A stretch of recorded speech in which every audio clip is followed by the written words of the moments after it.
Di seluruh Indonesia ya hadir ya? Hadir Ada. Ustaz. Ya. Ustaz Irwan Jakarta nih. Dari Jakarta Ustaz Irwan. Betul Ustaz, di Jakarta. Alhamdulillah. Ini ada Bu Yusneri. Bu Yusneri dari mana Bu Yusneri? Oh, masih di speakernya belum dibuka nih Bu. Alhamdulillah. Insya Allah. Mudah-mudahan semua yang hadir di sini ini 10 Muharram nih, mudah-mudahan barokah ya. Mudah-mudahan menjadi awal kita untuk membawa keberkahan insya Allah. Baik Bapak Ibu, kayaknya cukup dulu ya perkenalannya ya. Mungkin nanti perkenalannya di akhir aja sambil menunggu insya Allah.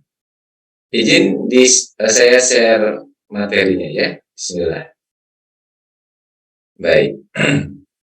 Jadi tema kita hari ini adalah ini Bapak Ibu ya. Tema kita adalah ini. Ini. Temanya adalah comeback. Ini sudah ada skornya Bu ya, skor akhir dari comeback itu. Spiritual sama nafsu dimenangkan oleh spiritual 3 dan 2 ya.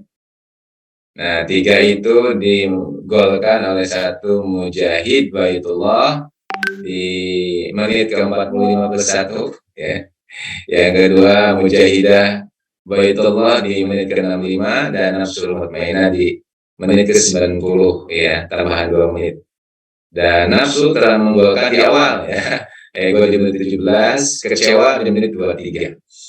Ini hanya gambaran saja bagaimana sesungguhnya kita bisa comeback ya. Dan terkadang kita kalah. Nah, di dalam diri kita ini ada 2 hal yang Allah berikan kepada kita, fa'alhamaha fujuraha wa taqwaha. Allah ilhamkan kepada kita fujur dan taqwa. Nah, terkadang yang fujur yang menang, takwanya kalah. Ya. Terkadang yang menang adalah takwanya, fujurnya yang kalah. Nah, saya mau tanya kira-kira nih, Pak Irwan, kalau Pak Irwan yang paling banyak menangnya mana nih? Takwanya apa fujurnya nih? Kalau takwanya gak usah ada comeback-comebackan berarti kan? Ya. Ini para penyiar, ya, para penyiar ini kira-kira kalau misalkan ditolak sama calon klien kecewa betul nih? Kecewa tidak nih? Wajah-wajahnya sering kecewa kelihatannya kalau ditolak ya.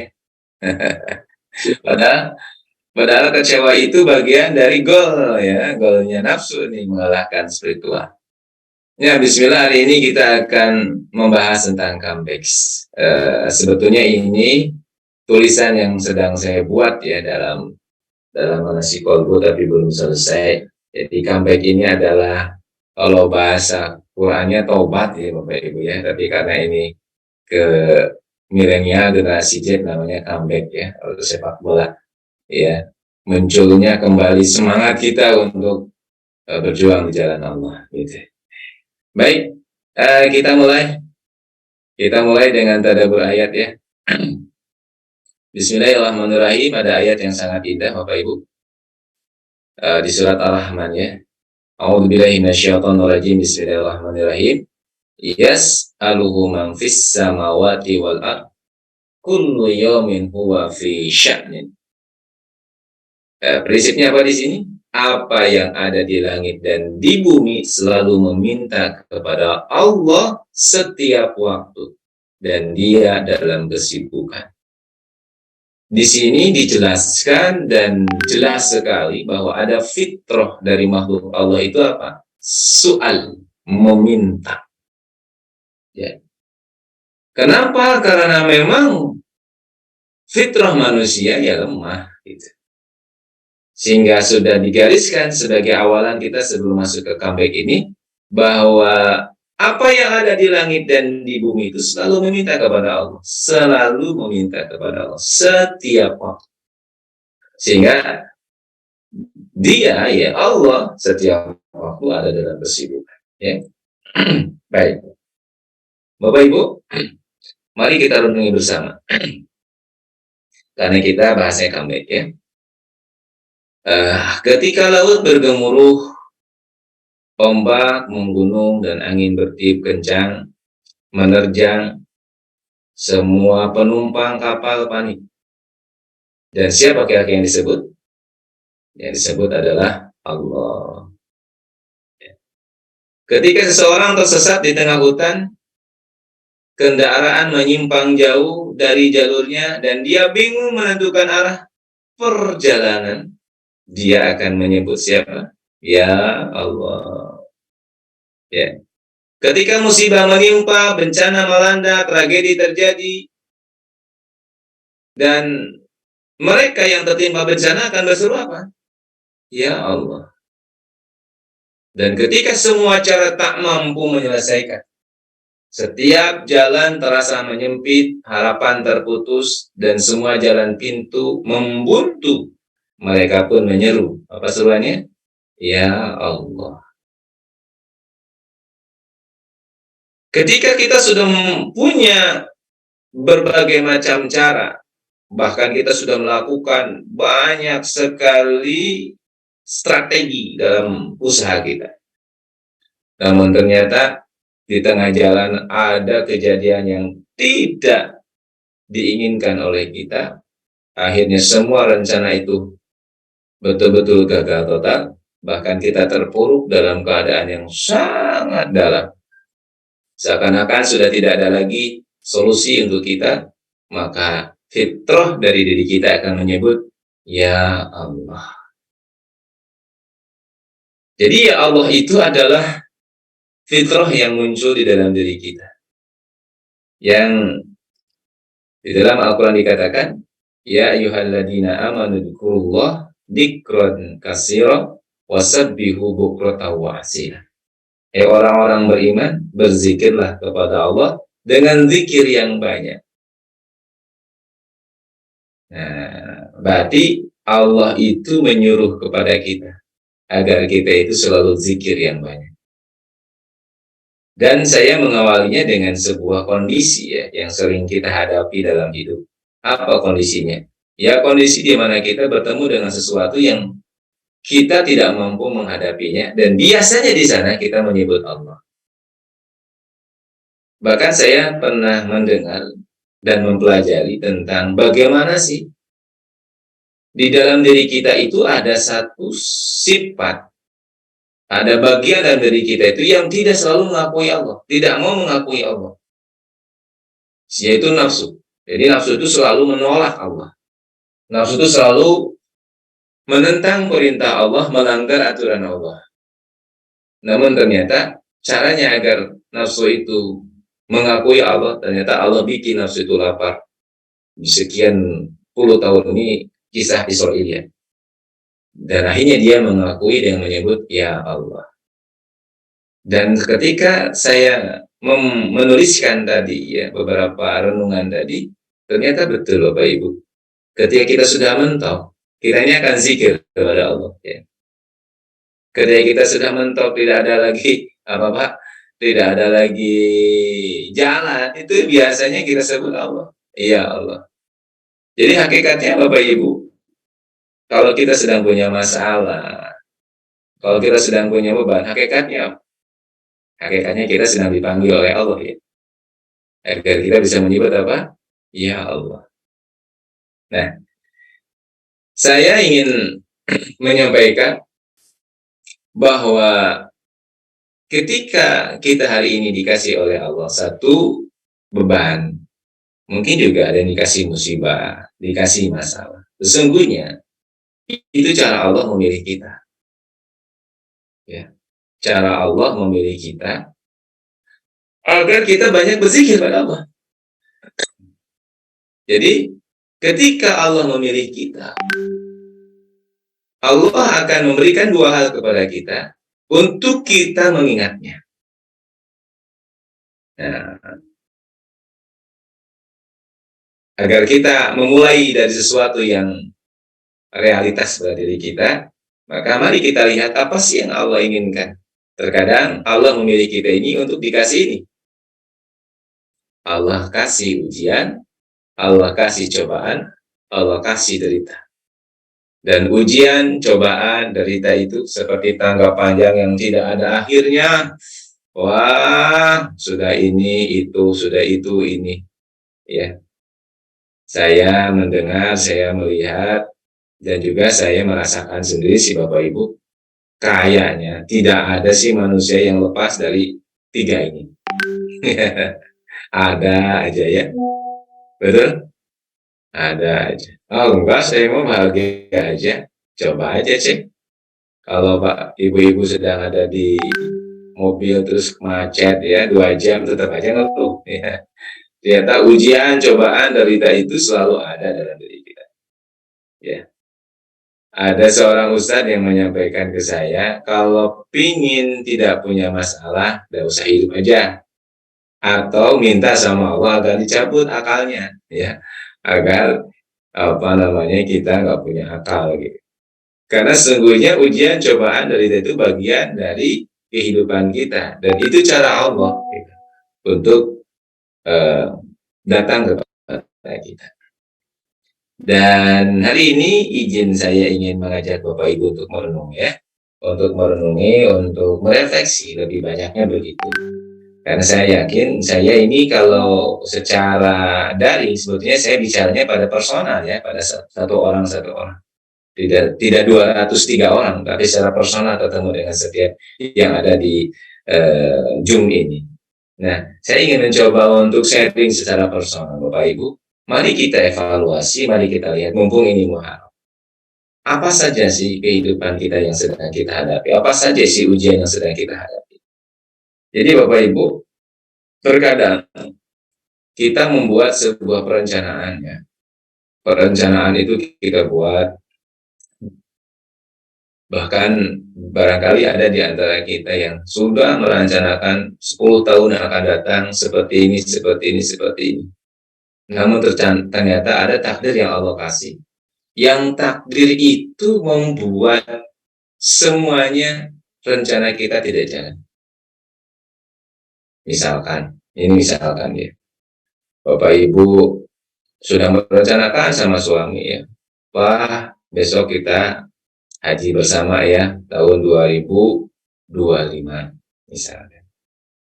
Ternyata 2022 suami kita diambil sama Allah, meninggal dunia. Kan rencananya jadi nggak jadi itu.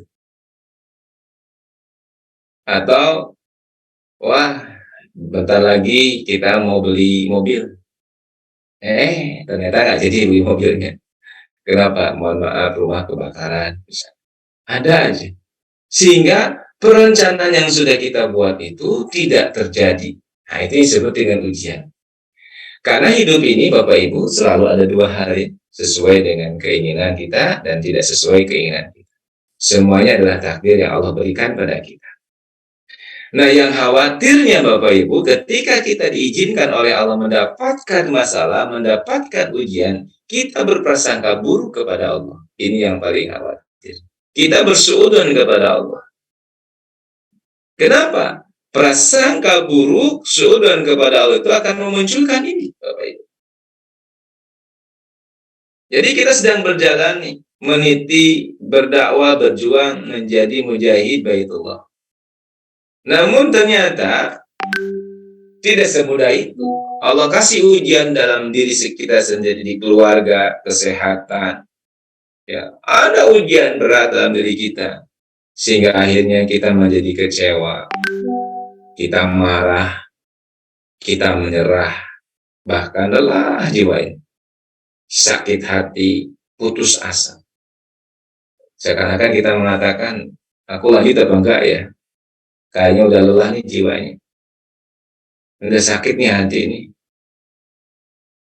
Terkadang malah merasanya itu jalan di dunia ini, tapi kita kayak nggak jalan, kayak terbang gitu, kayak nggak napak dengan bumi. Saking lelahnya jiwa ini. Terkadang Allah kasih di antara kita ini, yang Allah kasih beban, yang bebannya itu besar. Ya, bebannya itu besar, banyak. Dan beban itu tidak dibarengi dengan pengetahuan tentang bagaimana beban itu. Sehingga yang ada dalam diri kita adalah kita terbebani dan muncul berapa ini? 6 hal ini. Kecewa, marah, ya, menyalahkan, lelah jiwa, sakit hati, putus asa. Ibu Sukapti nih. Ibu Sukapti, mohon maaf, Ibu pernah kecewa betul? Bu pernah kecewa?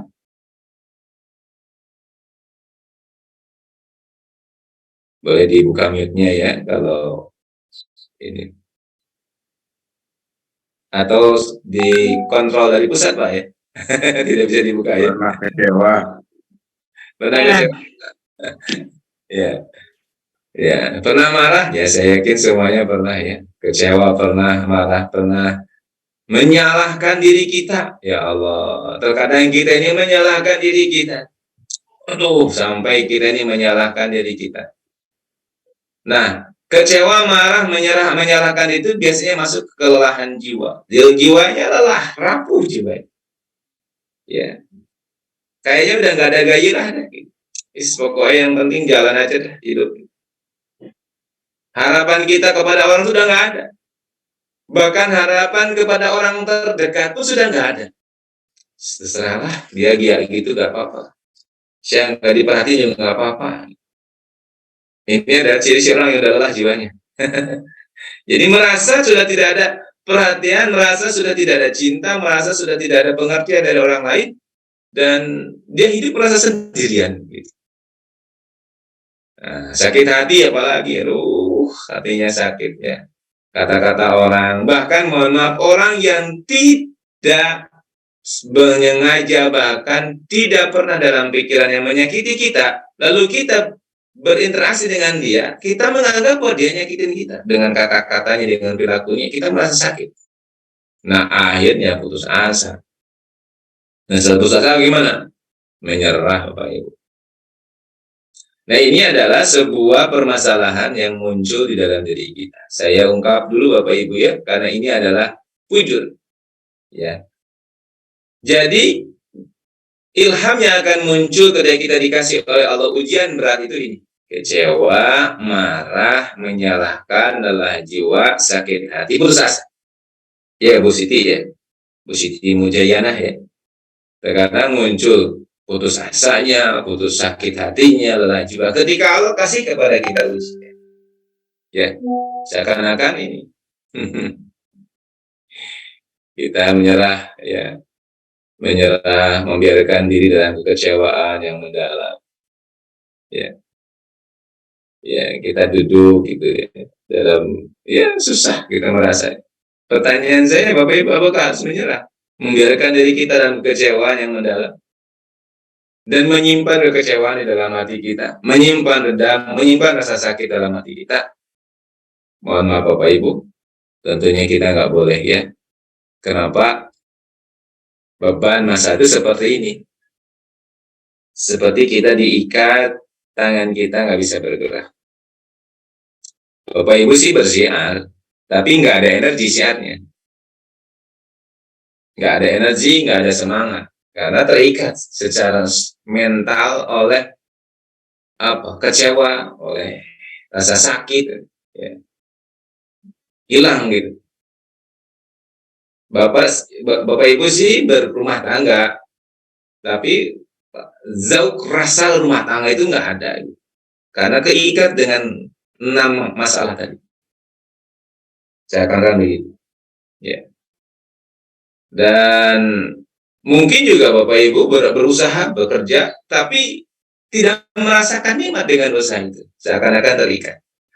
Nah, Bapak Ibu dirahmati Allah, ini sesungguhnya yang saya sebut sebagai kekalahan sementara. Ya, diri kita oleh nafsu kita, diri kita oleh ego kita. Saya yakin semua orang pernah merasakan itu. Merasa terpuruk, merasa kecewa, merasa sakit hati, bahkan sampai-sampai bilang kepada Allah, ya udah ya Allah, kalau memang ini takdir saya, sudahlah gini aja, enggak apa-apa. Ya udahlah, gitu. Ya udah, antara tawakal dan menyerah itu tipis ya. Tapi kalau udah ya udahlah, itu bukan tawakal, itu nyerah. Ya. Ya udahlah gini-gini aja dah, saya mah gak mau lanjut dah. Capek, lelah saya, kesel. Gitu. Nah, Bapak Ibu, seakan-akan kita terikat. Jadi semua perasaan-perasaan tadi itu mengikat kita. Ya. Namun kabar baiknya Bapak Ibu sesungguhnya percaya saja ya. Nanti kalau nggak percaya boleh protes ya. Percaya saja bahwa sesungguhnya hidup itu 10% masalah dan 90% penyikapan masalah. Saya ulangi ya. Percaya saja bahwa hidup itu 10% masalah dan 90% penyikapan masalah. Ya. Nah, kalau penyikapan masalahnya salah, tadi ada kecewa, ada menyalahkan, ya kayak gini aja nih kita terikat. Apa yang terikat? Ini tangan kita terikat. Kita nggak bisa gerak secara totalitas dalam hidup ini. Keterikatan dengan rasa kecewa itu, keterikatan dengan rasa bersalah itu, keterikatan dengan rasa marah itu, dan tiba-tiba muncul dalam diri kita apa? Udah dah, saya nyerah aja, gitu. Nah, Bapak Ibu rahmati Allah, kalau ini yang kita rasakan, atau mungkin tidak dirasakan karena sudah kebal gitu ya, pokoknya lagi jalan aja hidupnya. Jadi udah keikat gini, tapi tidak merasa keikat gitu ya. Ada yang sudah kayak gitu. Saking sudah capeknya, saking udah lelahnya, udah nggak dipikir nih, ikatannya udah nggak dipikir. Artinya jalan, gerak, tapi ya geraknya jalan di tempat. Nggak ada perubahan. Karena memang tangannya keikat. Gitu. Kalau dalam teori psikologi Islam itu penyakit jiwa. Jadi kita ini jalan, tapi ya jalan di tempat aja karena keikat oleh rasa-rasa itu. Maka sesungguhnya hari ini kita akan coba belajar untuk melepaskan itu semua, Pak. Melepaskan ikatan itu dan kita betul-betul menjadi mujahid baitullah. Nah, bagaimana caranya? Mari kita belajar dari Al-Quran saja dulu. Ya. Oh ya, sampai sini sudah bisa dipahami Bapak Ibu ya apa yang akan kita bahas hari ini. Insya Allah. Jadi kita fokuskan pada satu hal, bagaimana kita melepaskan belenggu yang akhirnya kita ini tidak mampu untuk beraktivitas dengan maksimal, tidak mampu untuk berekspresi dengan maksimal, bahkan mohon maaf, mencintai keluarga dengan maksimal pun nggak mampu. Mencintai istri 100% nggak mampu. Mencintai suami 100% nggak mampu. Mencintai anak 100% nggak mampu. Apalagi bekerja 100% nggak mampu. Melayani menghormati tetangga, senyum sama tetangga 100% nggak mampu. Kenapa? Keikat. Gitu. Nah, baik, sekarang kita akan fokus gimana cara melepas ikatan itu. Bagaimana kita bisa memecahkan, memutuskan ikatan itu. Saya akan kasih energi spiritualnya dari 3 ayat ini. Masya Allah, ini semuanya di surat Al-Anbiya ya. Ini kisah ini menarik. Baik, kita akan mulai dari 1 ayat ini. A'udzubillahi minasyaitonirrajim. Ini di surat 8384. Wa ayyuba idnada rabbahu anni masaniya dur wa anta arhamur rahimin. Dan Ayub, ya Nabi Ayub, ketika beliau berdoa kepada Allah, Rabb, hamba sedang sakit. Wa anta, dan engkau arhamur rahimin, maha pengasih, maha penyayang. Kita tahu Nabi Ayub ini mendapatkan ujian yang begitu sangat berat. Dan sebelumnya Nabi Ayub itu adalah profil manusia surga, profil keluarga surga. Kenapa? Masya Allah, uangnya banyak, ya, hartanya banyak, ya, hartanya banyak. Terus apa lagi, Pak? Istrinya Masya Allah salihah. Masyarakatnya mencintai Nabi Ayub. Kenapa? Karena Nabi Ayub juga dermawan, kaya, dermawan, dicintai masyarakat, ahli ibadah, udah ahli surga. Sampai-sampai setan akhirnya mengatakan kepada Nabi Ayub itu, kepada Allah, ya Allah, Ayub seperti itu karena beliau kaya, beliau nikmatnya besar dari engkau. Makanya dia ibadah sama engkau begitu sangat lekat taat. Kata Allah, enggak, kalaupun Nabi Ayub ini tidak dikasih harta oleh kami, dia akan tetap beribadah pada Allah. Lalu setan minta izin kepada Allah. Ya Allah, izinkan hamba untuk menggoda Ayub. Ini menjadi dalil bahwa kalau Allah izinkan, makhluk itu bisa memberikan mudarat. Kalau Allah izinkan. Tapi kalau Allah nggak diizinkan, ya nggak bakal mendapatkan mudarat. Maka dengan izin Allah, setan mampu memberikan mudarat kepada Nabi Ayub. Apa di antaranya? Satu, kehilangan hartanya. Hartanya habis. Dan ketika kehilangan harta bagaimana? Nabi Ayub tidak seperti kita. Tidak kecewa, tidak marah. Nabi Ayub tetap ibadah sama Allah. Ya, tetap tenang. Sehingga setan kalah tuh. Setan penasaran. Kau iya benar nih. Hartanya habis, kau tetap aja. Akhirnya selanjutnya, setan, ya, dengan izin Allah tentunya, memberikan mudarat yang kedua kepada Nabi Ayub. Anak yang dicintainya semuanya wafat. Kehilangan anak yang dicintainya. Itu kan goncangan yang sangat dahsyat sesungguhnya. Zulzilu itu kalau dalam ujian, kan ujian itu ada ba'syak, doro, zulzilu. Itu zulzilu, dahsyat. Hilang semua putranya, meninggal semua. Gimana Nabi Ayub? Nggak ada kecewa, nggak ada marah, nggak ada sedih. Beliau tetap ibadah pada Allah, tenang saja. Subhanallah. Setan kalah. Akhirnya dilanjut. Beliau dikasih oleh setan, ya, dengan tentu dengan izin Allah, diberikan mudarat. Apa mudaratnya?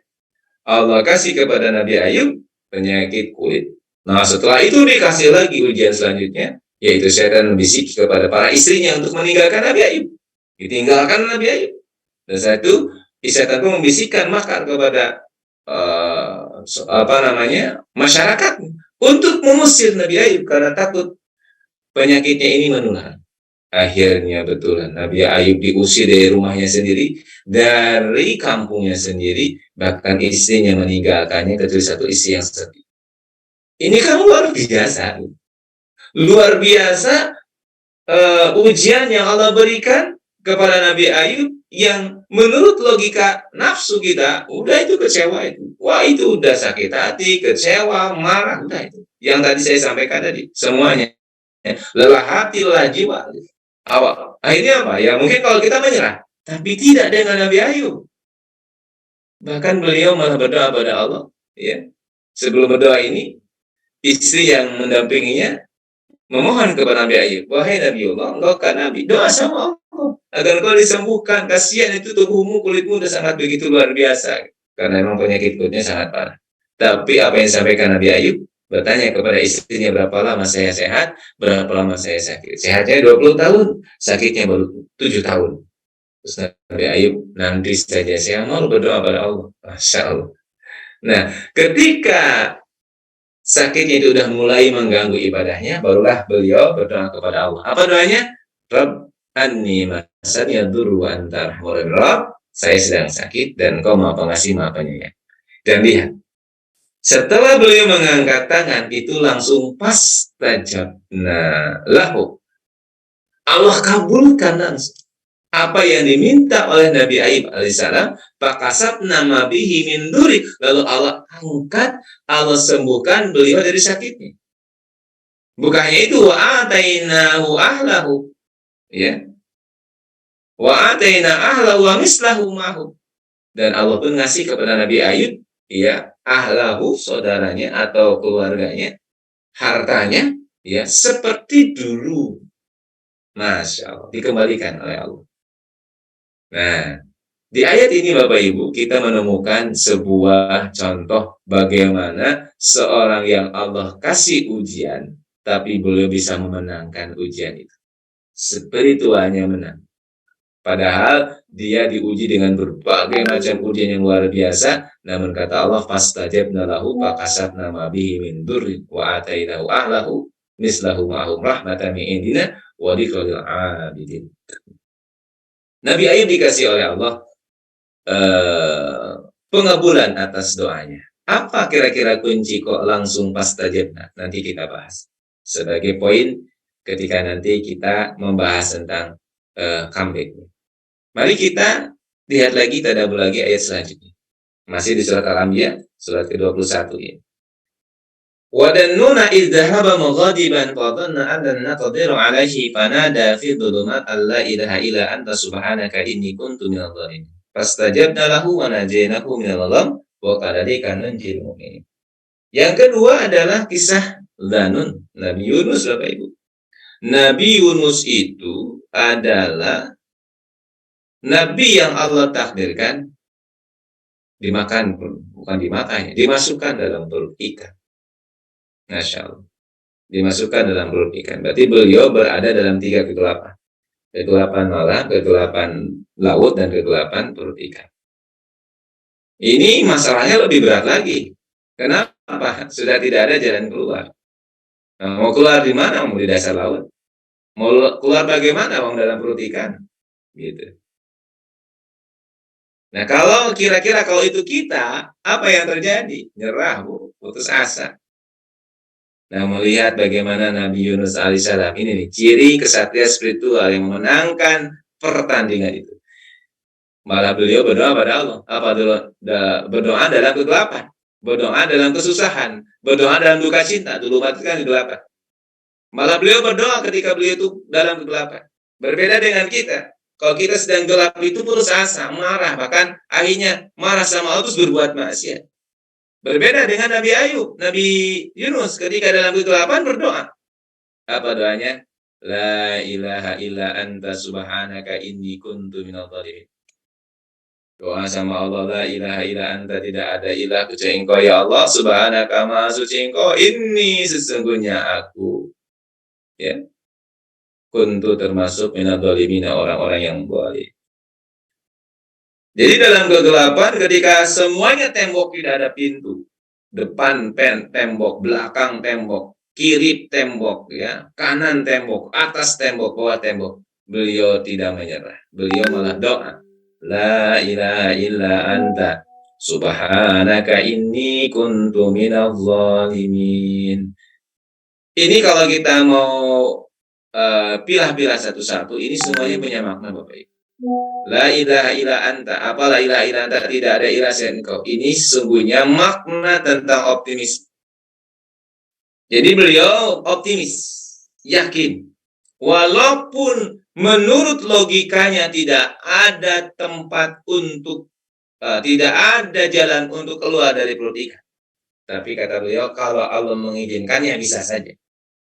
Sehingga beliau menyampaikan, la ilaha illa anta, tidak ada ilah selain Engkau, hanya Engkau. Nah, Masya Allah. Subhanaka, ini yang kedua juga sama, ini ada makna. Subhanaka itu maha suci Engkau. Artinya beliau menganggap bahwa adanya beliau di dalam perut ikan itu izin Allah, dan itu baik dari Allah, itu suci dari Allah. Tapi kok nggak enak ya? Di perut ikan kan nggak enak. Maka beliau mengakui, ini kuntu minadh dhalimin, ini karena kedoliman saya, ini karena kesalahan saya. Nah, setelah beliau berdoa kepada Allah di 10 Muharram, Allah berikan kabulnya. Fastajabna. Lalu Allah kabulkan doanya Nabi Yunus alaihissalam. Wa nanjainahu minal gham, dan Allah selamatkan Nabi Yunus dari gham. Gham itu apa? Awan gelap. Gham itu bisa disebut dengan duka cita. Wa najainahu minal gham, Allah selamatkan Nabi Yunus dari duka cita, dari awan gelap. Menarik ya Bapak Ibu. Di sininya kan dimakan di perut ikan loh. Tapi Allah menyelamatkannya itu dari gham. Ya, dari gham. Dari apa? Dari duka cita. Para mufasir mengatakan ini sesungguhnya ayat yang menjadi petunjuk bagi manusia. Mungkin nanti di akhir zaman tidak ada si manusia yang masuk ke perut ikan.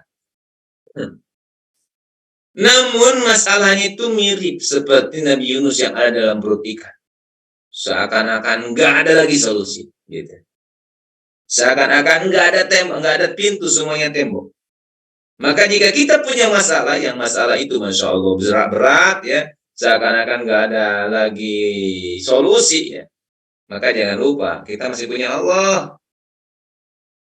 Apa yang sudah lakukan? Munajat seperti munajat Nabi Yunus. La ilaha illa anta subhanaka inni kuntu minadh dhalimin. Terus doa ini dan ditolong oleh Allah. Ini yang kedua. Nah, tadabbur yang ketiga Bapak Ibu. Ini Nabi Zakaria.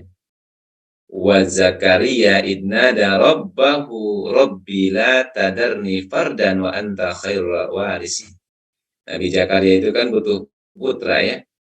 Nabi Zakaria sudah sepuh, istrinya sudah mandul, lama pengen punya anak gitu ya. Tapi nggak dikasih-kasih sama Allah. Maka disampaikan, wa Zakaria, dan ketika Zakaria nada memohon kepada Rabb, jangan kau biarkan aku dalam kesendirian.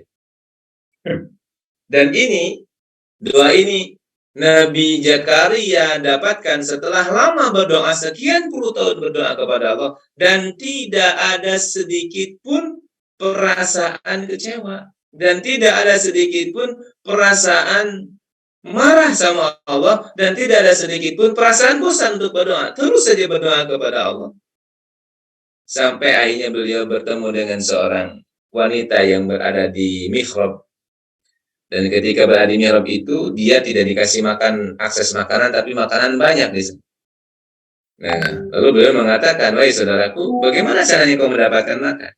Saya doa sama Allah, minallah dari Allah, ma'idatan, hidangan dari Allah. Lalu dikasih tahu caranya. Beliau berdoa di mihrab. Akhirnya Nabi Zakaria melakukan cara yang dilakukan oleh Maryam, ya, Siti Maryam. Dan Masya Allah, hasilnya adalah pastajabna. Allah kabul, dan Allah berikan kepada Nabi Zakaria itu seorang anak. Bernama siapa anaknya? Ya. Wa aslahna lahu zawjahu, dan Allah berikan kepada zawjahnya itu aslahna, diperbaiki, awalnya mandul jadi bisa. Padahal udah sepuh. Nah, ini kuncinya. Innahum, kenapa digituin sama Allah? Karena beliau itu yusyari'una fil khairat. Beliau itu adalah orang yang bersegera dalam kebaikan. Wa yad'unana raghaban wa rahaban, dan dia adalah orang yang selalu berdoa kepada Allah dalam kondisi raghaban. Raghaban itu berharap dan takut ya. Raghaban wa rahaban. Wa kanu lana khashi'in, dan Nabi Zakaria itu orang-orang yang khusyuk kepada Allah. Nah, ini 3 hal Bapak Ibu. Nanti kita bahas bersama-sama poin itu. Namun kalau kita mampu mentadaburi kunci-kunci yang ada di dalam ayat ini, insya Allah Bapak Ibu, kita akan bertemu dengan energi spiritual, dan akhirnya kita bisa melepaskan ikatan ini. Yang paling utama ini, kita bisa melepaskan apa? Ikatan yang ada di dalam diri kita. Lepas ikatannya Bapak Ibu. Dan alangkah indahnya orang yang sudah lepas ikatannya. Kenapa? Hatinya itu bahagia terus. Hatinya itu senang. Matanya itu memandangnya luas. Ya, tidak sempit. Kenapa? Ikatannya, belenggunya sudah lepas.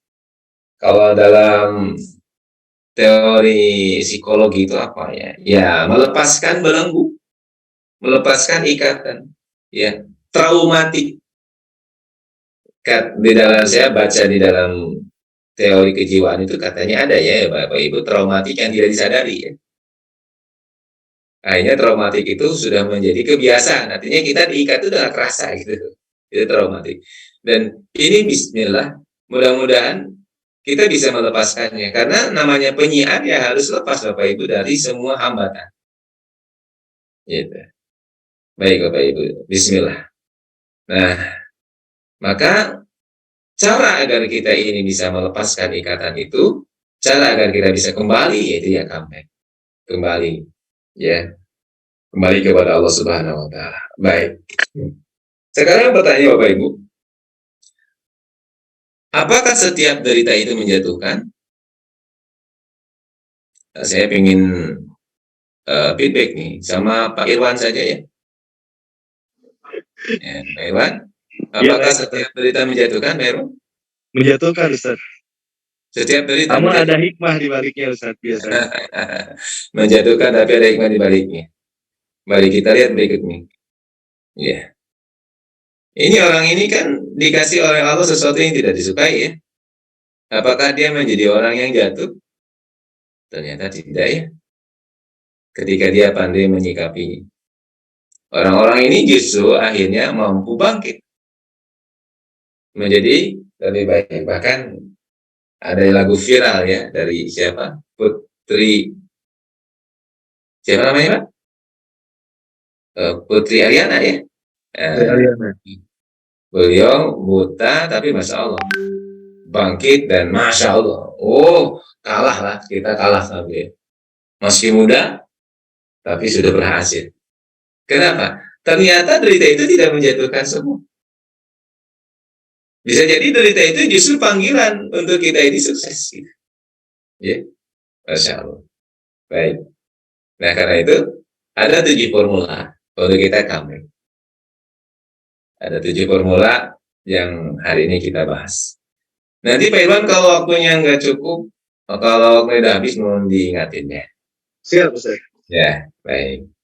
Ada 7 formula comeback ya, boleh ditulis, boleh didengarin juga nggak apa-apa. Karena sesungguhnya ini sesuatu yang sudah ada dalam diri kita. Saya hanya mengingatkan saja. Bahasanya saya itu cuma amplifier aja, mengeraskan suaranya sehingga kedengaran lagi oleh diri kita. Jadi formula agar kita kembali, agar spiritual kita kembali ada 7. Iya Bapak Ibu. 1, menerima. Yang kedua, iman yang benar. Yang ketiga, muslim. Yang keempat, berjiwa satria. Yang kelima, berjiwa penolong. Yang keempat, cepat dalam berbuat baik. Dan yang kedua, ini yang saya rangkum dari 3, berarti dari bukan 3 ya, 6 ayat. 6 ayat di surat Al-Anbiya tadi.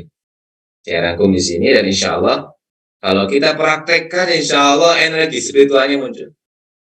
Ya. Baik. Bismillah, kita akan sama-sama diskusi Bapak Ibu ya. Yang pertama adalah untuk membangun formula itu adalah terima dulu. Terimalah. Ini yang penting. Ya. Ilmu menerima. Bapak Ibu yang berbahagia, sudah kita yakini sejak dulu, sejak kecil, bahwa dari ujung rambut sampai ujung kaki kita ini semuanya adalah pemberian dari Allah. Semuanya pemberian dari Allah, semuanya dari Allah. Dari ujung langit sampai ujung bumi, semuanya pemberian dari Allah. Bahkan kita yakini sampai daun yang jatuh dari pohon itu ada dalam izin Allah. Betul ya? Betul Pak Tama? Ustaz Tama, betul ya? Jadi sampai daun yang jatuh dari pohon itu semuanya ada dalam izin Allah. Dan kunci-kunci semua yang gaib ada padanya, tidak ada yang mengetahui selain dia. Dia mengetahui apa yang ada di darat dan di laut. Tidak ada sehelai daun pun yang gugur yang tidak diketahuinya. Maka saat kita dikasih oleh Allah ujian, sesuatu yang tidak kita sukai, maka poin utama kita terima dulu. Oh, ini izin Allah. Oh, ini perintah Allah. Oh, ini karena Allah. Nah, ketika kita mau menerimanya, maka insya Allah hasilnya adalah keberkahan untuk kita. Pak Irwan, izin saya tanya lagi, boleh ya? Boleh, Ustaz. Ya, baik Pak Irwan. Kalau Pak Irwan sedang tawaf nih, ya di Mekah, tiba-tiba ada yang mendorong Pak Irwan sampai Pak Irwan jatuh. Kira-kira marah bukan Pak Irwan? Secara logika manusia. Marah bukan? Marah ya. Marah. Nah, ketika Pak Irwan lihat ternyata yang mendorong kita itu adalah Imam As-Sudais. Dan dia sudah mengulurkan tangannya dan tersenyum kepada kita. Jadi marah tidak? Tidak. Tidak. Kenapa jadi tidak marah? Ternyata yang mendorong itu sosok yang mulia ya. Ketika yang mendorong itu sosok yang mulia, nggak jadi marah kita. Malah kita pegang tangannya, sun tangannya, minta didoakan. Malah kita bangga, wah saya didorong tadi sampai Imam As-Sudais, saya kena. Gitu ya. Masya Allah. Betul ya? Nah sekarang mohon maaf, saya tanya. Kan tawaf itu 7 putaran. Nah kita pun kan dalam hidup selalu melakukan 7 hal. Senin, Selasa, Rabu, Kamis, Jumat, Sabtu, Minggu. Ya 7. Nah, saat kita bertawaf dalam kehidupan kita itu, ternyata ada yang dorong kita. Didorongnya apa? Istri marah lah, ada yang nipu lah, nggak jadi berangkat umroh lah, hutang malah nambah lah gitu. Dan itu bukan kehendak kita, ternyata ada yang dorong. Kira-kira apa kalau kita ternyata ditipu, marah tidak? Marah, Secara Ustaz. logika marah. Tapi ternyata kalau yang menipu itu adalah izin dari Sang Maha Mulia yang telah menciptakan As-Sudais, yang telah menciptakan Pak Presiden, yang telah menciptakan para ulama kita yang mulia-mulia. Kira-kira, mohon maaf, kalau yang mendorong kita itu sosok yang maha mulia, yaitu Allah Subhanahu wa Ta'ala, kita jadi marah, bukan? Kita jadi marah tidak nih? Ayo. Mungkin tidak, Ustaz. Jadi mungkin, Pak ya. Mungkin, Ustaz. Harusnya tidak, harusnya. Tidak. Tapi karena Allah itu maha penyayang dan tidak terlihat oleh kita, akhirnya ya kita masih nakal ya, masih marah. Seharusnya tidak. Kenapa? Yang mendorong kita itu adalah yang maha mulia Allah. Betul ya? Mohon maaf, kita diskusi karena Pak Irwan yang bisa saya ajak komunikasi, dan Pak Irwan lagi. Nah, baik, saya ulangi lagi Bapak Ibu.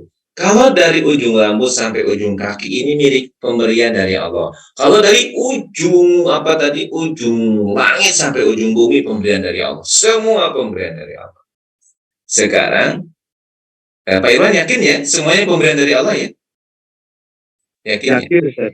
Termasuk musibah yang Allah berikan itu pemberian dari Allah? Dari Allah. Dari Allah. Sekarang kita lihat sifat pemberi. Jika Pak Irwan sayang sama putra Pak Irwan. Nah, Pak Irwan ke mall nih. Ada 2 baju Pak Irwan. Harganya sama 120.000. Yang satu biasa, yang kedua sangat bagus. Mana yang dipilih Pak Irwan untuk anak Pak Irwan? Yang bagus, Ustaz. Yang bagus. Kenapa? Sayang dong sama putra, betul ya? Betul. Nah, putra Pak Irwan mau masuk SMP nih. Kira-kira nyari SMP yang biasa apa yang terbaik? Yang terbaik, Ustaz. Yang terbaik. Kenapa? Sayang dong. Betul nggak? Jadi orang sayang itu pasti ngasih yang terbaik. Pak Irwan sayang sama istri? Sayang. Sayang dong. Nah, Pak Irwan ke mall tuh. Ada 2 kerudung Pak Irwan. Satu harganya 100.000, yang satu harganya 500.000. Mana yang diberikan Pak Irwan untuk istri? Yang 100.000 apa yang 500.000? Insya Allah yang 500.000, Ustaz. 500.000 ya. Kirain 50.000 ya. Lihat kondisi dompet, Ustaz. Lihat kondisi dompet ya. Ya. Karena kita sayang ya. Jadi kalau kita sayang itu pasti memberi yang terbaik. Sekarang kalau kita yakini bahwa semua yang terjadi di alam semesta ini pemberian Allah, ujian adalah pemberian Allah, lalu siapa Allah itu? Apa sifat Allah itu? Ternyata Allah memperkenalkan dirinya dengan Ar-Rahman Ar-Rahim. Maha pemberi, maha penyayang. Bukan penyayang lagi loh, maha penyayang. Jadi kalau begitu, pemberian Allah itu biasa apa yang terbaik? Yang terbaik ya Bapak Ibu ya? Terbaik, baik. Berarti kalau hari ini kita punya masalah nih, contoh masalahnya hutang, ya misalkan, masalahnya apa lagi, ya banyaklah masalah. Kira-kira nih masalah yang sedang kita hadapi itu biasa apa yang terbaik? Yang terbaik, karena itu pemberian dari Allah Sang Maha Penyayang. Nah, disinilah poin utama hidup itu menerima. Dan menerima itu adalah obat untuk semua penyakit yang kita hadapi. Ini contoh. Kalau seseorang itu tidak menerima, itu sungguh sakitnya itu akan 2 kali. Contoh misalkan saya sedang jalan di rumahnya Pak Irwan. Mohon maaf Pak Irwan rumahnya di kota, yang lain aja di kampung. Masuk ke gang Pak Irwan ya, ternyata saya ini kejatuhan genteng.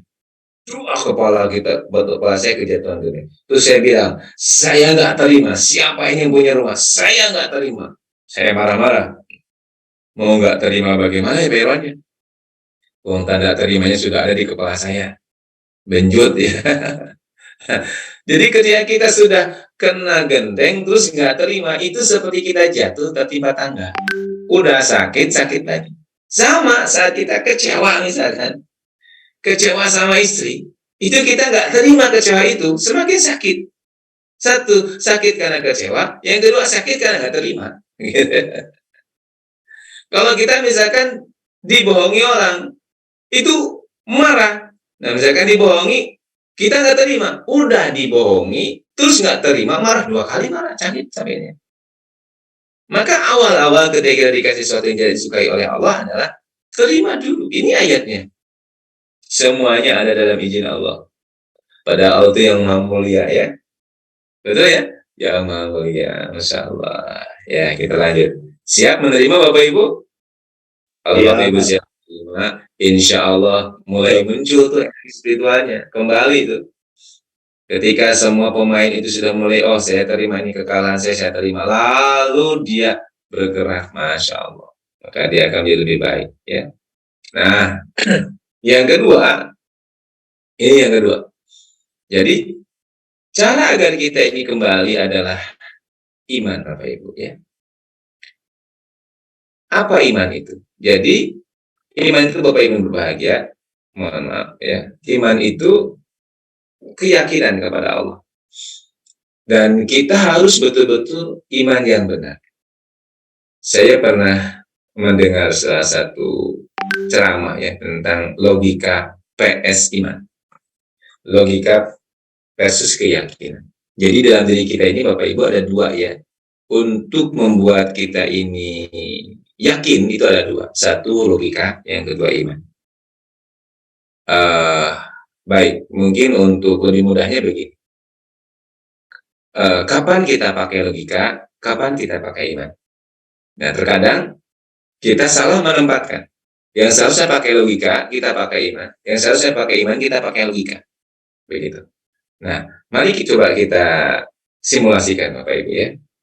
Boleh nanti dijawab ya, walaupun barangkali tidak bersuara, tidak apa-apa. Tapi mohon dijawab Bapak Ibu ya. Tolong izinkan saya bertanya dan Bapak Ibu jawab. Bapak Ibu, 2 tambah 5 berapa? 7 ya. Nah, kira-kira ini pakai logika apa pakai iman? Logika saja. Nah, ini pakai iman. Betul? 2 tambah 5 ya pasti 7. Nah, madu rasanya apa? Manis. Ya, gak usah pakai iman. Itu logika. Nah, sekarang mohon izin saya tanya lagi. 2 tambah 7 dikali 10 dikurangi 2 dibagi 4 kali 3 pangkat 12 akar kuadrat 3 kotangan 3. Berapa Pak Iman? Saya imani dulu, Ustaz. Sudah. Imani dulu ya. Ternyata sesuatu itu sudah di luar logika kita. Nah, saya sudah punya jawabannya. Tinggal Pak Iman yakin atau tidak. Jawabannya adalah 2. Gitu. Mau yakin boleh, nggak percaya nggak apa-apa. Oh, udah di luar logika saya kok. Nah, ternyata ada 2 hal yang dalam diri kita yang harus kita pakai. Satu logika, yang kedua iman. Jadi maksudnya, kalau logika udah mentok, jangan pasrah gitu. Kalau logika kita udah mentok, masih punya iman gitu. Ini prakteknya ada dalam kisah Nabi Musa alaihissalam. Saat Nabi Musa alaihissalam dikejar oleh Fir'aun. Nah, dikejar ternyata di belakangnya tentara Fir'aun, di depan lautan. Nah, pengikut Nabi Musa mengatakan, Inna lamudrakun. Kita tersusul Musa. Kita habis Musa. Mati kita semua. Nah, kira-kira nih, pengikut Nabi Musa pakai apa nih? Logika atau iman? Pakai logika ya. Jelas lah. Di depannya laut. Belakang apa? Belakang tentara Fir'aun. Ya, secara logika, habis lah. Maka dia mengatakan, Inna lamudrakun. Kita tersusul Musa. Habis kita. Tapi mari kita lihat apa jawaban Nabi Musa. Kalla inna ma'iya rabbi sayahdin. Kalla, sama sekali kita tidak akan tersusul. Inna ma'iya rabbi sayahdin. Sesungguhnya Rabb bersamaku, sayahdin. Sebentar lagi akan berikan petunjuk. Nabi Musa pakai apa nih? Logika apa iman? Pakai iman. Betul. Siapa yang ditolong oleh Allah? Mengikut Nabi Musa apa? Nabi Musa.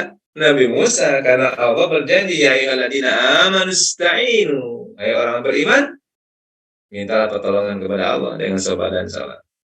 Orang beriman pasti tolong.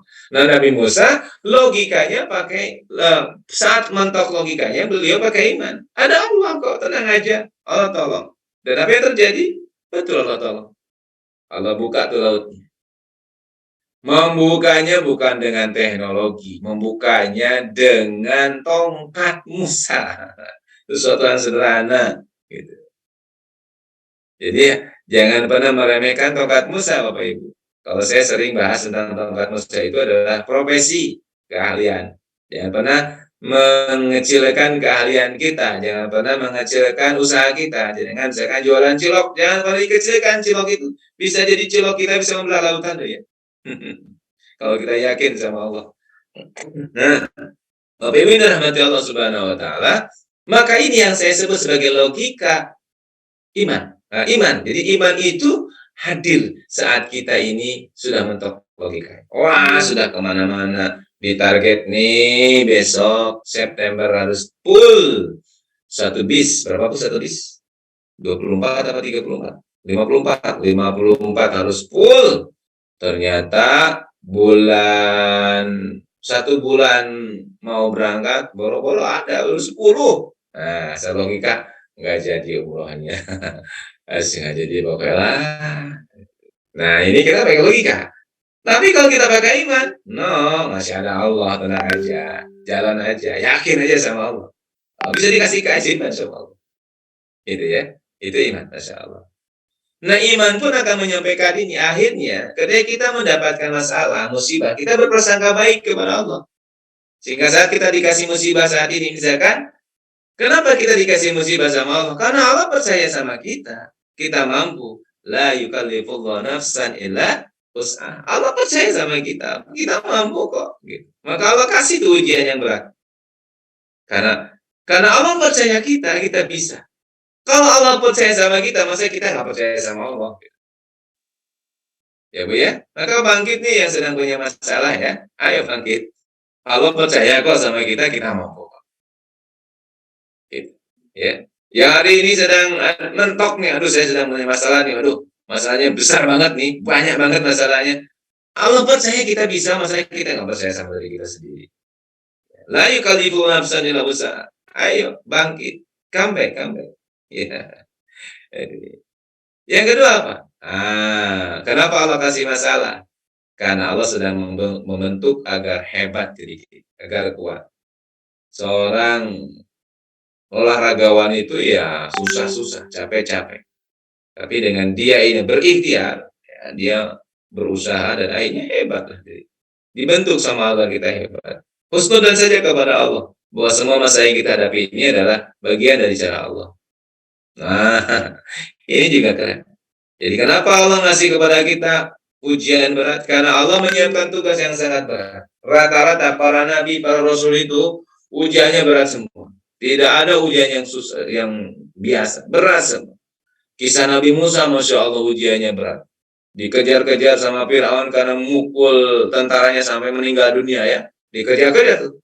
Setelah itu juga dikejar-kejar lagi sama Fir'aun, mau dihabisin kan dengan pengikutnya. Berat sekali. Nabi Musa alaihissalam. Bagaimana dengan Nabi Yusuf? Masya Allah difitnah, masuk penjara. Luar biasa. Gitu. Tapi kenapa begitu? Karena Allah akan menyiapkan tugas yang berat. Nabi Yusuf itu sebelumnya masuk sumur. Masya Allah. Ujiannya begitu berat ya. Ternyata itu karena Allah menyiapkan tugas yang sangat berat nanti. Jadi Bapak Ibu yang dikasih musibah sebetulnya, mari kita yakini saja, Allah sedang menyiapkan diri saya untuk punya tugas yang sangat berat yang harus disiapkan. Gitu ya. Ya. Bapak Ibu lihat, ini ada bangunannya. Kalau ini bangunannya 26 lantai. Jam-jam tower ya. Ini bukan. Ya. Nah, Bapak Ibu rahmati Allah, kira-kira kalau kita sang arsitek mau membangun 26 lantai, maka yang dibangun pertama kali apanya? Pondasinya, Bapak Ibu. Fondasi. Pondasi. Kira-kira kalau 26 lantai, pondasinya biasa apa besar, Pak? Harus besar, Ustaz. Besar dan kokoh ya, dalam. Kokoh dan dalam. Kira-kira seperti inilah ya tahapan pembangunnya. Pondasi terlebih dahulu. Jadi sang arsitek itu akan mempersiapkan pondasi yang sangat bagus karena dia tahu pondasi ini akan menopang 25 lantai. Nah, begitu juga sang arsitek kehidupan. Sang arsitek kehidupan itu ketika akan memberikan kepada kita kehidupan yang tinggi, kehidupan yang besar, maka sang arsitek itu memberikan pondasi sama kita yang sangat berat. Bahkan di usia kita yang masih dewasa, ini masih dipakai, masih disiapkan pondasinya. Saking mungkin Allah akan memberikan kepada kita sebuah bangunan yang sangat tinggi. Contohnya Rasulullah. Sejak kecil sudah tinggal ayahnya, bahkan 2 bulan dalam kandungan ayahnya sudah meninggal dunia. Lahir ke dunia, Masya Allah, setelah 5 tahun kehilangan ibunya. Wah, luar biasa. Jadi ujiannya begitu berat, tapi itu semuanya pondasi karena Allah akan menyiapkan tugas yang berat. Jadi bagi Bapak Ibu yang hari ini sedang dikasih ujian sama Allah, yakin saja ini adalah tugas yang akan Allah berikan kepada saya. Ujiannya berat sekali, tidak apa-apa, bismillah, insya Allah. Misalkan panjenengan ini sudah berbisnis, malah rugi sekian puluh miliar, dari mana uang untuk mengembalikannya? Tenang saja, ada Allah. Allah sedang menyiapkan sekian ratus miliar untuk panjenengan ketika panjenengan siap dipondasi oleh Allah. Kira-kira begitu.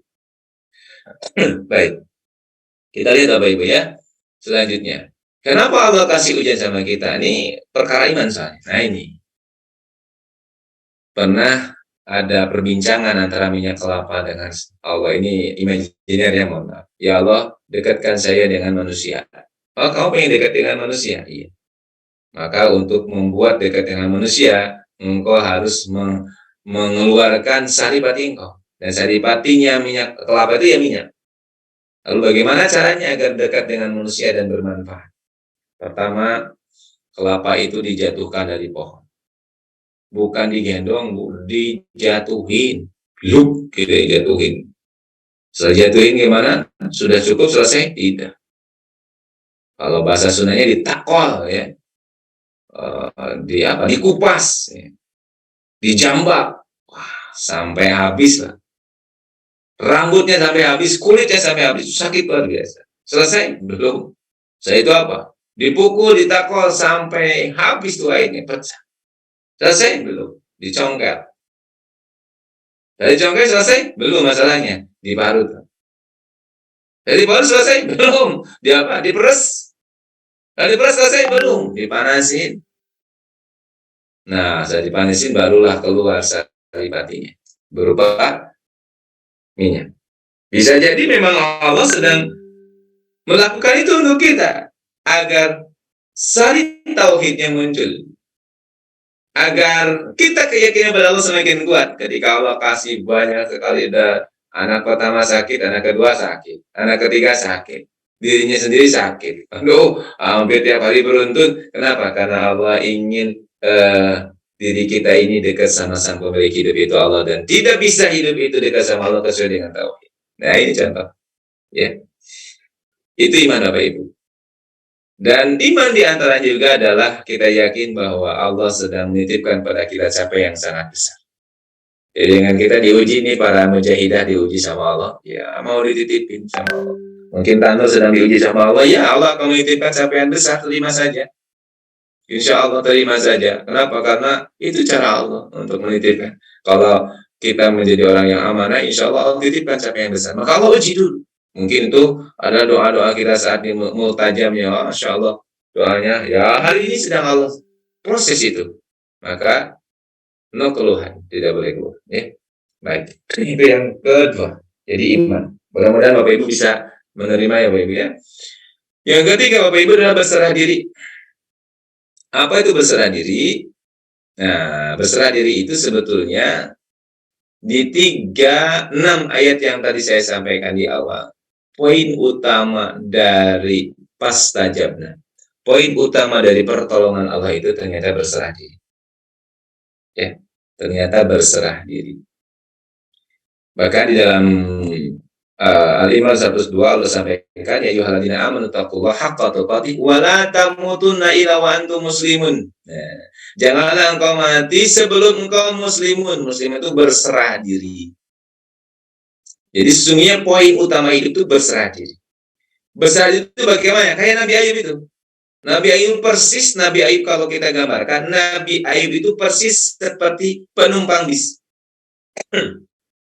Terserah supir mau dibawa ke mana, ya nikmati saja. Mau dikasih ke jalan tol, yuk. Mau dikasih jalan yang geronjalan, ayo. Banyak lubang, siap. Gitu. Kenapa? Karena kita penumpang saja yang ikuti supir. Nah, berserah diri itu seakan-akan kita ini menyerahkan seluruh urusan kita kepada Allah.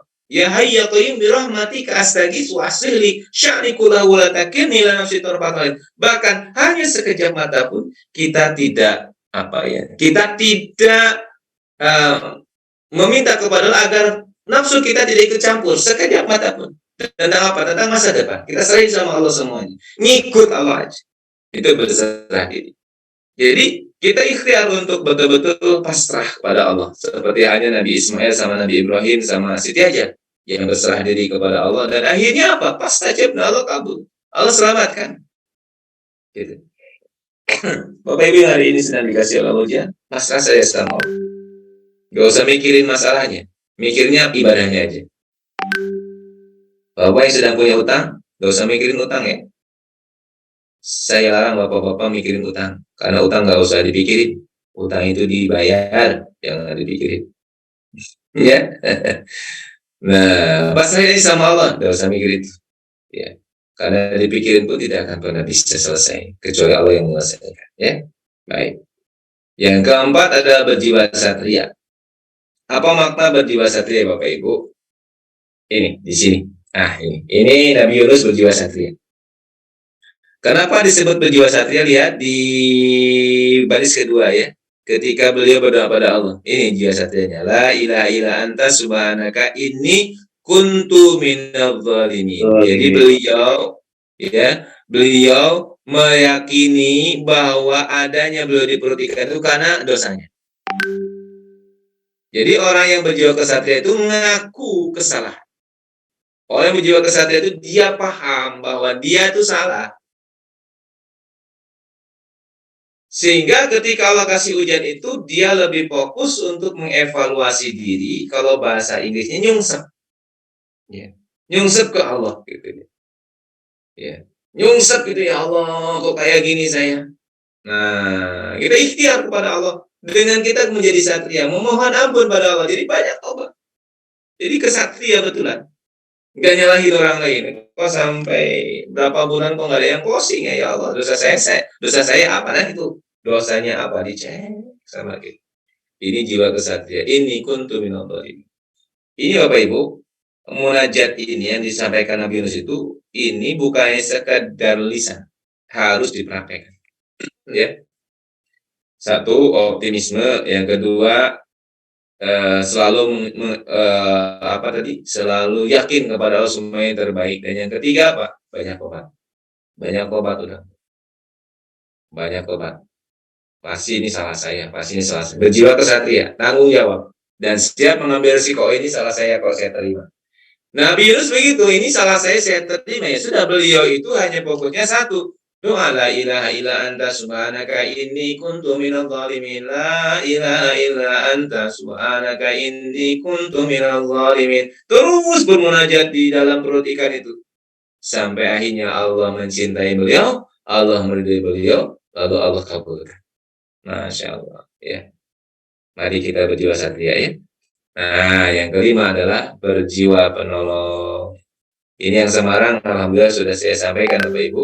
Tapi mungkin untuk Bapak Ibu yang di luar Semarang, saya sampaikan ya bagaimana sih berjiwa penolong itu. Monggo kita lihat ya. Bapak Ibu, mohon maaf, saat kita lahir ke dunia, kita lahir sendirian apa ditolong orang lain? orang lain. Siapa yang menolong kita, Pak Iwan?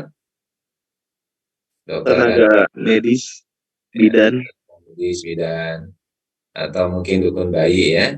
berbayi. Dukun bayi. Jadi kita lahir ditolong orang ya. Lahir ditolong orang. Sekarang saat kita meninggal dunia, saat kita mati, kita ditolong orang tidak? Ditolong, Ustaz. Siapa yang menolong kita, Pak Irwan?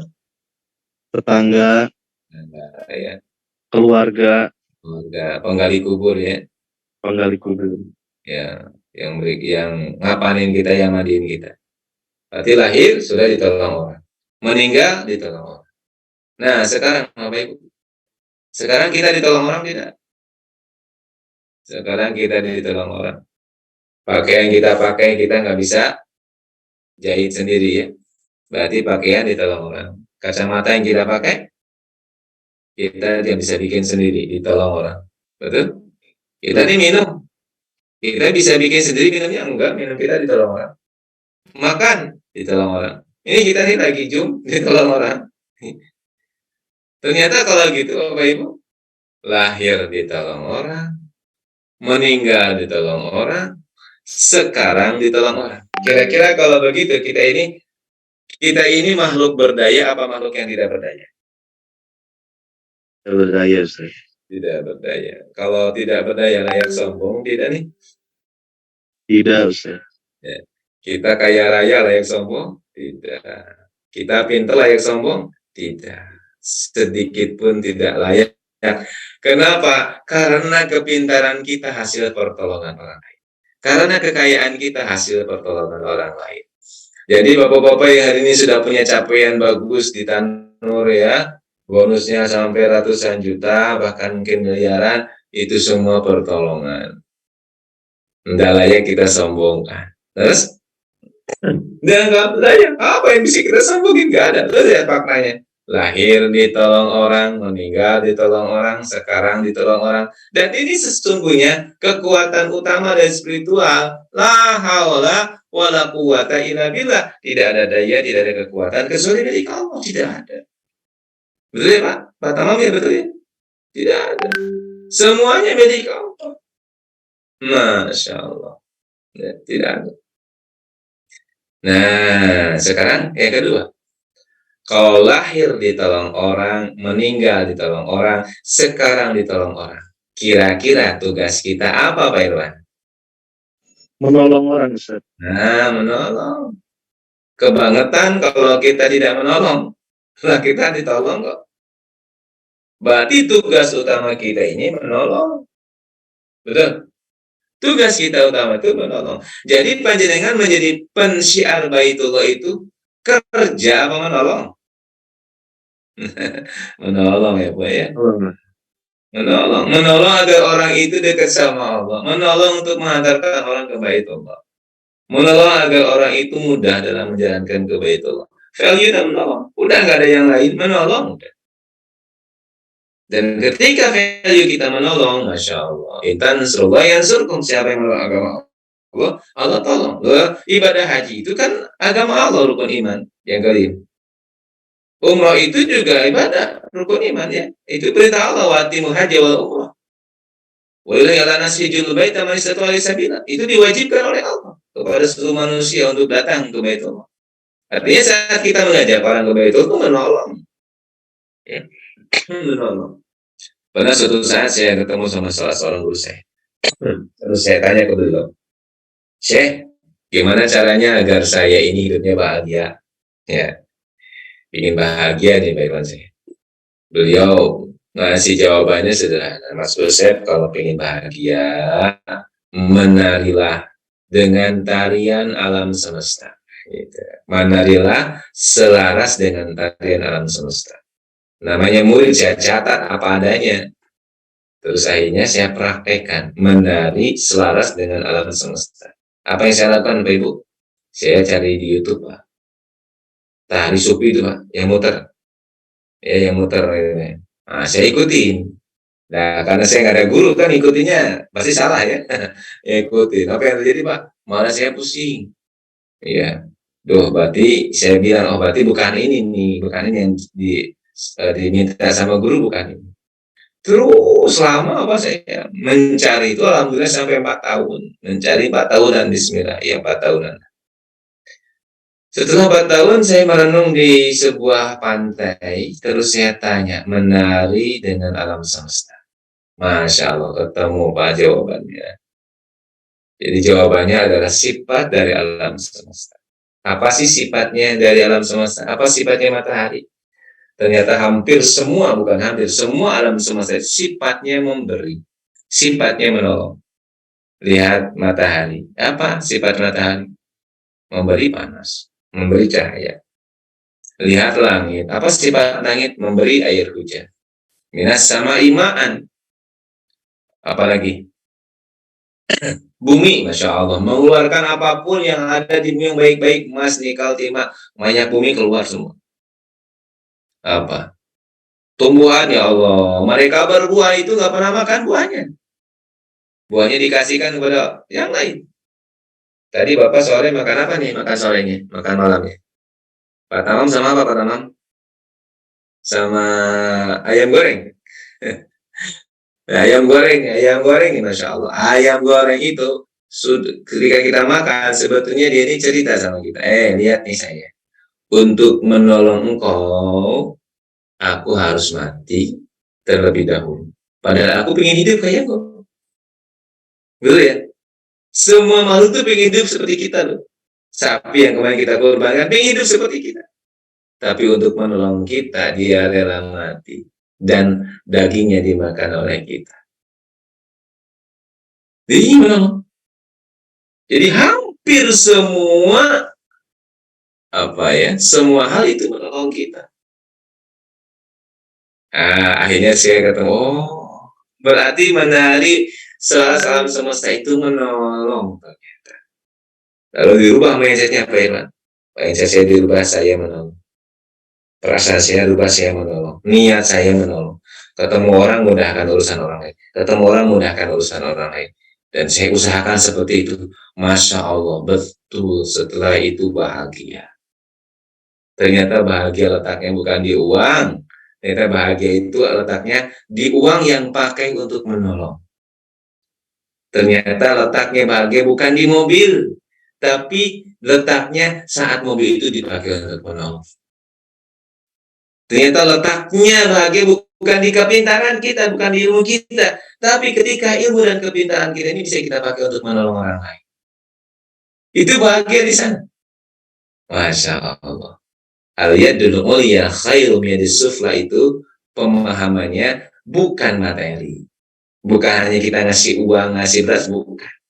Al-yadul ulya khairu minadis sufla itu adalah cara pandang kita menolong.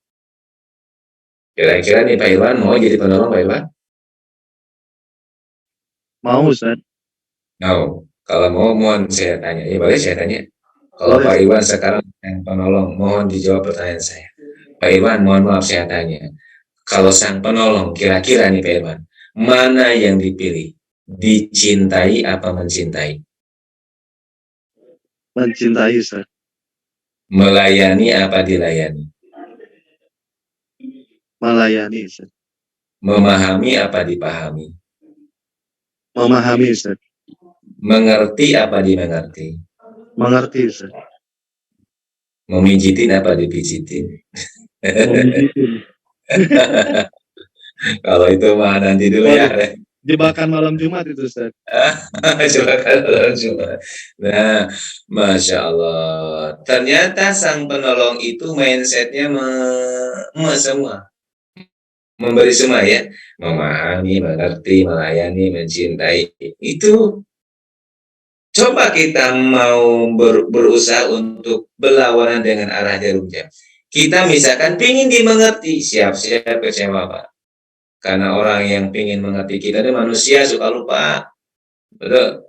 Kita ingin dilayani, siap-siap marah, kecewa. Kenapa? Gak setiap orang bisa melayani kita. Hatta istri kita yang paling dekat dengan kita, belum tentu bisa setiap hari melayani kita loh. Maka coba kalau kita rubah sekarang, saya fokusnya melayani saya fokusnya sekarang mengerti, memahami, mencintai, melayani. Itu indah. Karena kita sedang gak mikir lagi kita dilayani. Gimana kalau kita pelayanan? Terima, itu hadiah dari Allah. gitu. Sehingga hidup kita tidak bertemu dengan kekecewaan. Spartan, Pak. Jiwa kita Spartan, jiwa kita damai. Badannya sih lelah, badannya capek, tapi jiwanya nggak capek. Karena dia suka dengan menolong. Betul? Jadi apa sesungguhnya? Ini. Jadi tugas hidup kita adalah menari bersama tarian kosmik alam semesta, dan tarian kosmik alam semesta adalah memberi atau menolong. Setuju ya? Ayo jadi penolong nih. Ayo jadikan penyiar Baitullah ini sebagai warna kita menolong. Betul? Betul. Ayo berikan fasilitas kepada masyarakat, fasilitas kepada semuanya. Yuk kita tolong dengan sebaik-baiknya. Maka kita melayani jamaah itu bukan hanya 100%. Mungkin kalau ada tambahan lagi 1.000.000%, mungkin 1.000.000%. Kenapa? Karena jamaah itu diri kita sendiri. Betul ya? Jamaah gak makan itu kita yang sakit. Jamaah yang kelaparan itu kita yang sedih. Kenapa? Itu diri saya sendiri. Masa saya nggak bisa nolong dia? Gitu. Ketika dia sudah diajak sama kita ya, dibawa sama kita satu rombongan ke Mekah Mukarramah, dan kita sebagai tour leadernya misalkan, kita betul-betul bertanggung jawab dan kita mengatakan saya menolong, saya menolong. Nah inilah yang insya Allah akan membuat kita menjadi pribadi yang dekat dengan Allah, ya, yang akan diberikan oleh kemudahan insya Allah. Ya. Masya Allah. Nah ini Bapak Ibu ya. Baik. Nah yang keenam Bapak Ibu adalah cepat dalam berbuat baik. Yusyari'una fil khairat, bersegera dalam berbuat baik, tidak ditunda-tunda. Ya. Kalau panjenengan mau sedekah, segerakan sedekah. Kalau panjenengan mau zikir, segerakan zikir. Jangan ditunda. Yusyari'una fil khairat. Jadi orang-orang yang ini adalah orang yang selalu dia mempercepat, ya, melakukan gerak cepat. Gitu. Ya, saya yakin kalau ini hanya tinggal action saja, latihan. Ya, di antaranya ya kalau sudah datang adzan ya bersegera untuk datang ke masjid. Begitu. Dan yang ketujuh Bapak Ibu adalah sa'i. Ini juga satu hal yang ingin saya sampaikan. Apa itu sa'i Bapak Ibu? Jadi sa'i itu saya sampaikan tentang kisah ya. Nah, Siti Hajar. Jadi ketika Siti Hajar berada di sebuah lembah baka yang begitu sangat luar biasa, perbekalan habis, semuanya habis, anak menangis, dan tentunya Siti Hajar begitu sangat cinta, sayang sama anaknya. Nah, rasa cinta yang begitu sangat besar dan bergemuruh di dalam hatinya, bergelora dalam hatinya, menimbulkan sa'i. Apa sa'i itu? Usaha yang sungguh-sungguh. Jadi mohon maaf, sa'i itu bukan lari-lari kecil ya. Sa'i itu adalah asal katanya sa', artinya berlari-lari kecil atau ikhtiar yang maksimal. Jadi sa'i itu adalah ikhtiar yang maksimal, ikhtiar yang sungguh-sungguh dari siapa? Dari seorang ibu yang terdorong oleh kasih sayang dan cinta kepada anaknya, yang anaknya sudah kehabisan air minum, haus dia. Sedangkan air susu sudah nggak ada. Maka dia mencari, dia ikhtiar yang sungguh-sungguh untuk mencari air. Dan mari kita lihat, memulainya Siti Hajar ketika beliau bersa'i itu adalah dari Bukit Sofa. Apa itu Sofa Bapak Ibu? Bukit. Kalau kita pahami lagi, Sofa itu seakar kata dengan sufi. Artinya orang yang memurnikan. Jadi Sofa itu adalah kemurnian. Jadi beliau memulai sa'inya itu dari kemurnian hati, kemurnian jiwa, yang mengatakan bahwa saya berada di sini karena Allah, karena kehendak Allah, dan pasti baik. Itu. Secara manusiawi seharusnya beliau ini mengeluh, ya Allah, nasib saya kok kayak begini, ya Allah, gimana ya Allah, tolong saya ya Allah, ada keluhan. Tapi tidak dengan Siti Hajar. Beliau bersa'i melalui Bukit Sofa. Melalui tempat yang begitu sangat suci. Beliau menyucikan dirinya. Beliau memahami bahwa takdir ini yang terbaik dari Allah. Dan takdirnya itu mengagetkan apa itu? Ditinggal di lembah kayak begini, 2 orang, 1 anak, nangis lagi. Satu lagi seorang perempuan, itu kan dahsyat itu. Itu kayak dibuang gitu Bapak Ibu. Tapi beliau memurnikan pikiran dan hatinya dan mengatakan, ini pasti baik dari engkau. Pasti semuanya ada selesai. Nah, mulai dari sofa itu beliau berlari.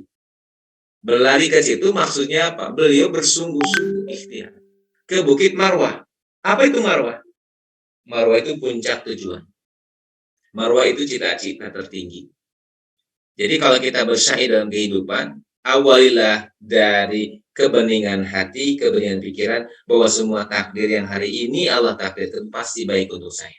Lalu kita ikhtiar dengan sangat kuat untuk menuju cita-cita kita tertinggi.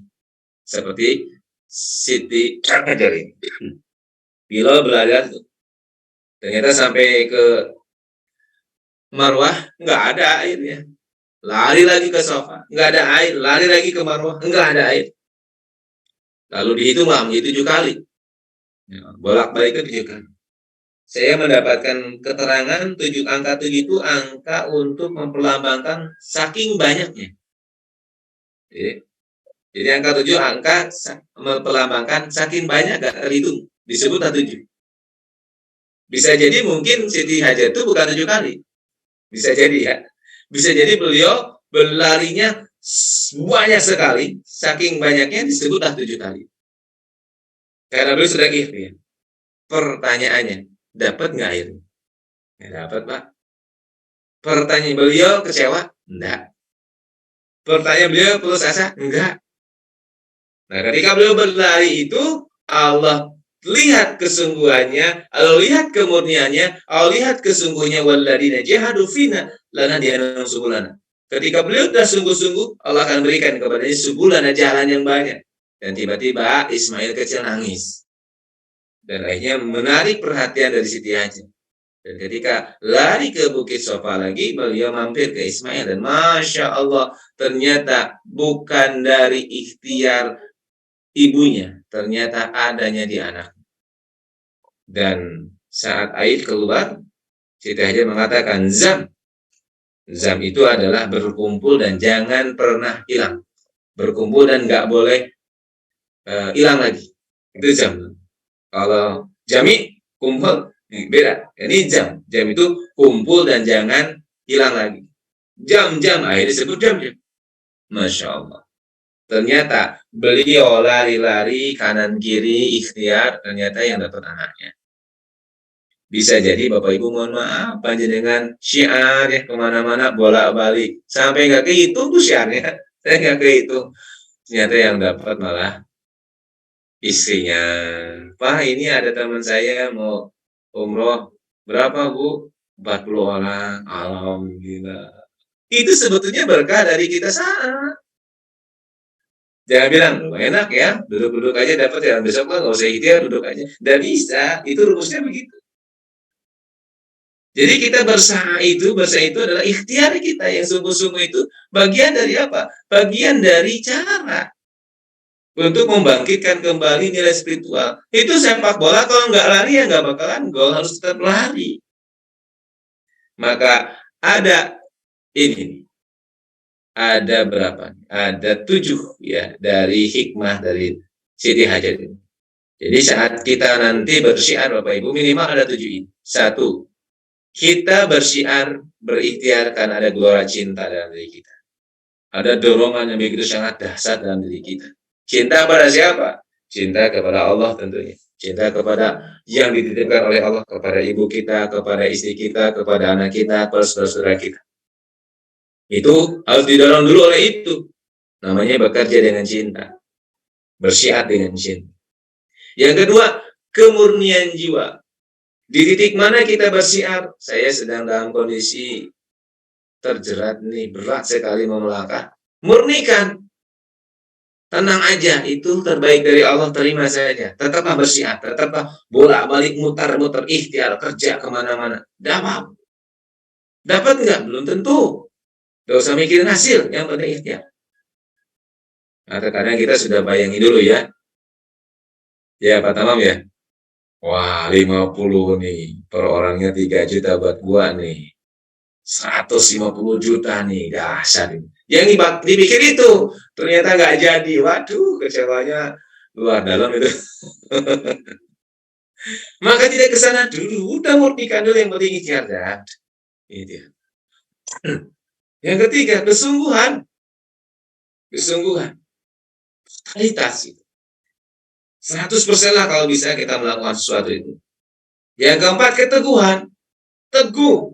Enggak pernah nyesel, enggak pernah ngeluh. Enggak. Yang kelima, kepasrahan. Pasrah kepada Allah. Yang keenam apa? Keyakinan kepada Allah. Dan yang ketujuh, keajaiban. Masya Allah. Ajaib Bapak Ibu. Orang yang bergerak dengan murni, bergerak dengan tawakal, bergerak dengan cinta. Ajaib.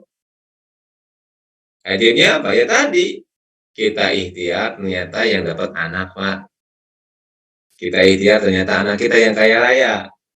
Kita jualan dari pagi keliling sampai sore, ternyata cucu yang kaya raya, Pak. Kita ngapain Quran, bolak-balik nggak apa-apa, Pak. Ini apa siapa? Cucu kita. Hafal ulama besar.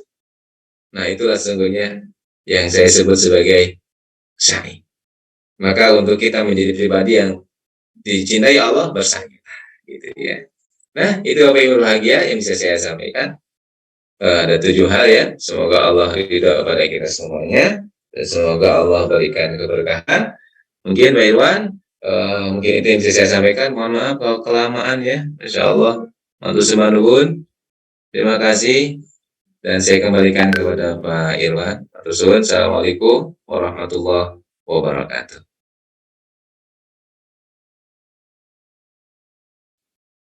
Assalamualaikum warahmatullahi wabarakatuh.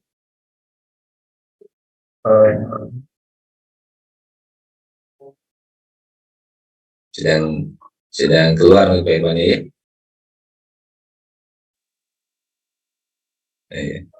Sampun Pak Irwan, monggo. Alhamdulillah. Masya Allah. Barakallah Ustadz, syukron. Banyak banget pelajaran yang bisa kita petik pada malam hari ini. Luar biasa sekali di tengah-tengah rasa lapar dan rasa haus kita terhadap ilmu. Alhamdulillah Ustadz bisa memberikan sebuah materi yang luar biasa. Jadi intinya dari beberapa formula, 7 formula ya Ustadz, tentang bagaimana cara kita untuk mengembalikan segala sesuatunya kepada Allah. Mungkin kepada seluruh Tunnel Warriors, Bapak Ibu sekalian, yang ingin bertanya bisa melalui kolom chat yang mungkin akan saya bacakan.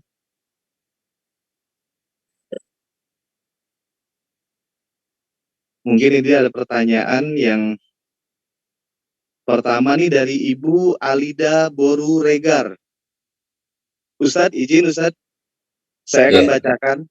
Bagaimana cara mujahid Baitullah meningkatkan energi spiritual mereka untuk tetap teguh dalam menjalankan ajaran Islam, Ustaz? Ya, baik. Alhamdulillah. Baik. Agar tetap teguh.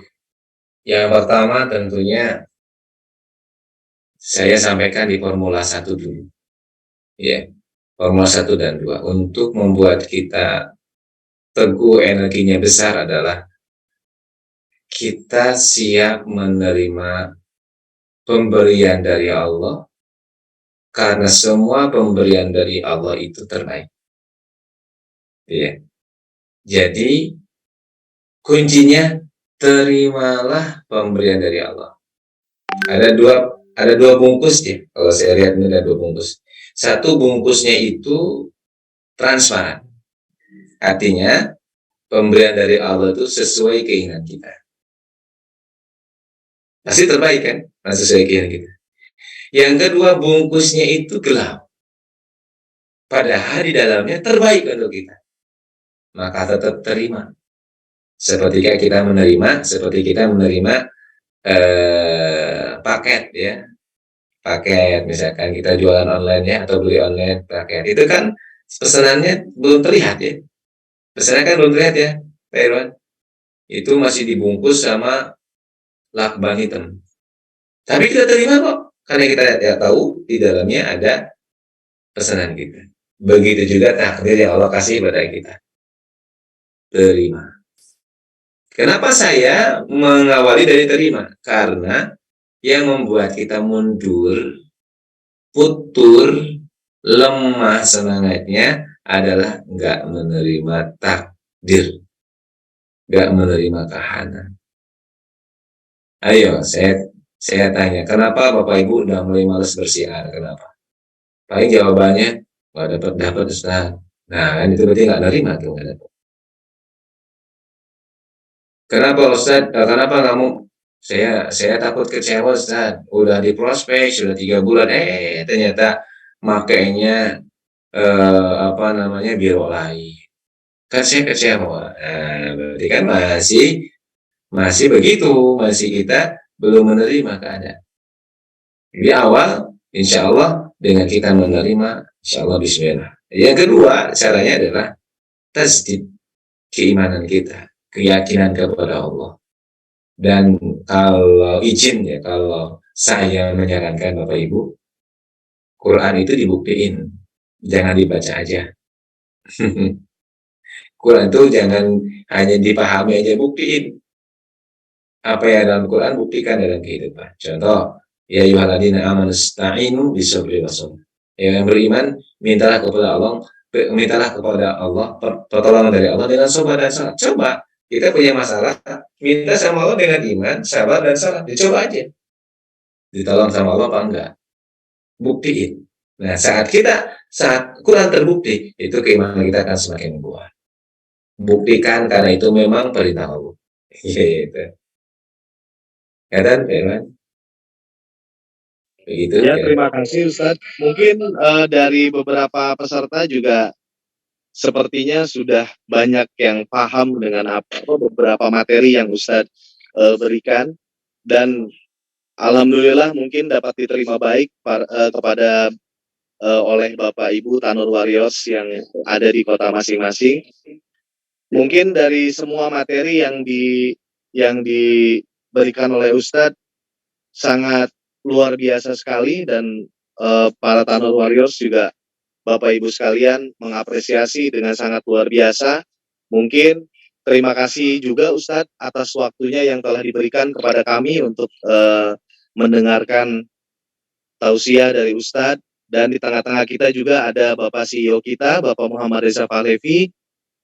Mungkin izin Ustadz, dan juga ada hadir para Bapak beberapa marketing director kita yang hadir juga Ustadz dalam kegiatan pada malam hari ini, yang mungkin tidak bisa saya sebutkan satu persatu. Mungkin terima kasih banyak Ustadz. Mungkin bisa mohon izin Ustadz untuk dipimpin doa untuk sebelum kita tutup acara ini Ustadz. Baik Bapak Ibu, kita akan sama-sama berdoa kepada Allah ya.